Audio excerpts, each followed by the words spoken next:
شروع اللہ کے نام سے جو بڑا مہربان نہایت رحم والا ہے۔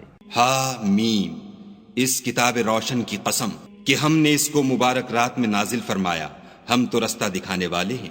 اسی رات میں تمام حکمت کے کام فیصل کیے جاتے ہیں، یعنی ہمارے ہاں سے حکم ہو کر بے شک ہم ہی پیغمبر کو بھیجتے ہیں۔ یہ تمہارے پروردگار کی رحمت ہے، وہ تو سننے والا جاننے والا ہے۔ آسمانوں اور زمین اور جو کچھ ان دونوں میں ہے سب کا مالک، بشرطے کہ تم لوگ یقین کرنے والے ہو۔ اس کے سوا کوئی معبود نہیں، وہی جلاتا ہے اور وہی مارتا ہے، وہی تمہارا اور تمہارے پہلے باپ دادا کا پروردگار ہے، لیکن یہ لوگ شک میں کھیل رہے ہیں۔ تو اس دن کا انتظار کرو کہ آسمان سے صریح دھواں نکلے گا جو لوگوں پر چھا جائے گا، یہ درد دینے والا عذاب ہے۔ اے پروردگار، ہم سے اس عذاب کو دور کر، ہم ایمان لاتے ہیں۔ اس وقت ان کو نصیحت کہاں مفید ہوگی جبکہ ان کے پاس پیغمبر آ چکے جو کھول کھول کر بیان کر دیتے تھے۔ پھر انہوں نے ان سے منہ پھیر لیا اور کہنے لگے یہ تو پڑھایا ہوا اور دیوانہ ہے۔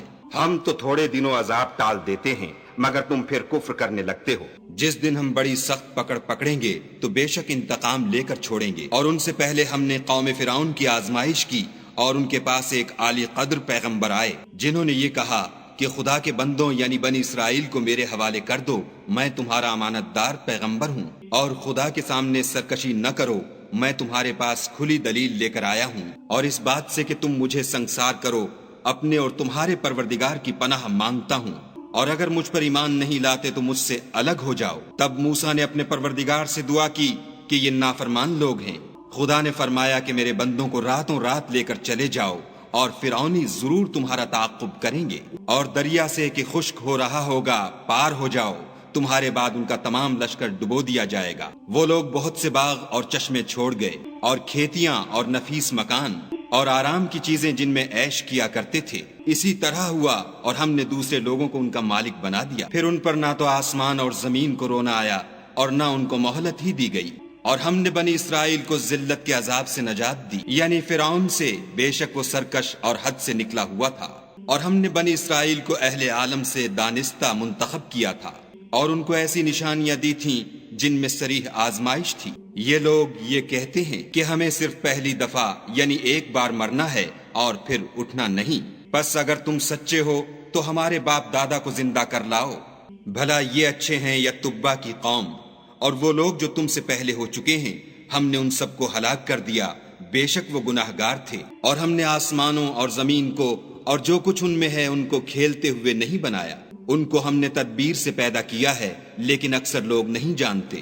کچھ شک نہیں کہ فیصلے کا دن ان سب کے اٹھنے کا وقت ہے، جس دن کوئی دوست کسی دوست کے کچھ کام نہ آئے گا اور نہ ان کو مدد ملے گی، مگر جس پر خدا مہربانی کرے وہ تو غالب اور مہربان ہے۔ بلا شبہ تھوہر کا درخت گناہ گار کا کھانا ہے، جیسے پگھلا ہوا تانبا پیٹوں میں اس طرح کھولے گا جس طرح گرم پانی کھولتا ہے۔ حکم دیا جائے گا کہ اس کو پکڑ لو اور کھینچتے ہوئے دوزخ کے بیچوں بیچ لے جاؤ، پھر اس کے سر پر کھولتا ہوا پانی انڈیل دو کہ عذاب پر عذاب ہو، اب مزہ چکھ، تو بڑی عزت والا اور سردار ہے۔ یہ وہی دوزخ ہے جس میں تم لوگ شک کیا کرتے تھے۔ بے شک پرہیزگار لوگ امن کے مقام میں ہوں گے، یعنی باغوں اور چشموں میں حریر کا باریک اور دبیز لباس پہن کر ایک دوسرے کے سامنے بیٹھے ہوں گے۔ وہاں اس طرح کا حال ہوگا، اور ہم بڑی بڑی آنکھوں والی سفید رنگ کی عورتوں سے ان کے جوڑے لگائیں گے۔ وہاں خاطر جمع سے ہر قسم کے میوے منگائیں گے اور کھائیں گے، اور پہلی دفعہ کے مرنے کے سوا کہ مر چکے تھے موت کا مزہ نہیں چکھیں گے، اور خدا ان کو دوزخ کے عذاب سے بچا لے گا۔ یہ تمہارے پروردگار کا فضل ہے، یہی تو بڑی کامیابی ہے۔ ہم نے اس قرآن کو تمہاری زبان میں آسان کر دیا ہے تاکہ یہ لوگ نصیحت پکڑیں، بس تم بھی انتظار کرو، یہ بھی انتظار کر رہے ہیں۔